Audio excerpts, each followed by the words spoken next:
Saudara-saudari terkasih, dalam perayaan Ekaristi pagi hari ini kita mendengarkan doa Santo Paulus yang berdoa untuk jemaat di Filipi dan tentu juga berdoa untuk kita semua. Mendoakan supaya kasih kita semakin melimpah. Santo Paulus mengatakan, semoga kasih-Mu semakin melimpah dalam pengetahuan yang benar dan dalam segala pengertian. Kasih yang diharapkan tidak hanya menjadi daya kekuatan batin yang berhenti di dalam, tetapi kasih yang juga terungkap di dalam kebaikan-kebaikan yang kita wujud nyatakan kepada sesama. Dan hari ini kita juga mendengarkan Injil yang berbicara tentang Yesus yang menyembuhkan orang yang sakit busung lapar.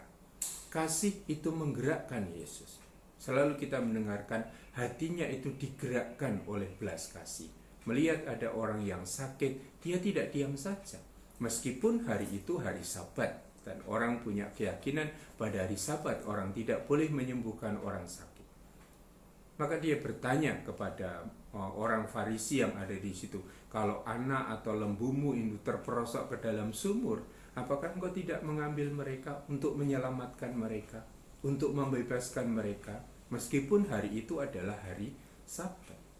Yesus tidak terbelenggu oleh aturan-aturan itu, tetapi dia pertama-tama membiarkan dirinya digerakkan oleh cinta kasih.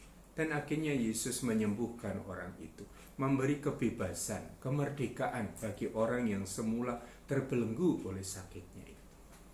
Nah, kalau kita renungkan sabda Tuhan ini dalam hidup kita hari-hari ini, pasti sabda Tuhan itu sangat penuh dengan makna. Kita mengalami dunia kita, masyarakat kita yang seringkali mudah menyakiti satu sama lain. Ya, hari-hari ini kita sedang mendengarkan berita tentang protes terhadap kartun yang menghina Nabi. Memunculkan juga perselisihan, silang pendapat, dan itu tidak dihentikan, akhirnya terjadi lagi sesuatu yang tidak kita kehendaki. Kita sebagai orang-orang beriman dituntut juga untuk mewujudkan semangat kasih kita, untuk tidak mudah melukai, untuk tidak mudah menyakiti orang lain. Karena luka yang ditimbulkan dan dipendam, akhirnya akan menjadi luka yang mendalam. Luka yang membelenggu hidup kita, membuat hidup kita ini lumpuh. Tugas perutusan kita di tengah dunia justru membawa cinta kasih. Seperti yang tadi dikatakan oleh Santo Paulus, semoga kasih-Mu semakin melimpah dalam pengertian, dalam pengetahuan, tetapi juga dalam tindakan-tindakan, dalam kebaikan-kebaikan yang selalu kita wujudkan untuk semua orang. Maka marilah kita mohon kepada Tuhan, semoga hari ini kasih kita semakin melimpah dalam kasih, dalam kebaikan, dalam persaudaraan yang kita wujudkan di tengah kehidupan kita bersama.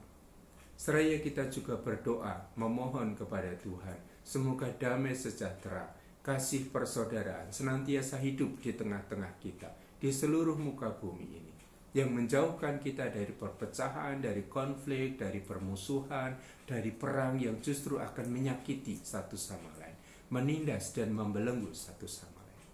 Semoga kasih Kristus yang kita timba hari ini juga menjadi daya kekuatan dari dalam batin kita untuk dengan cara kita sendiri.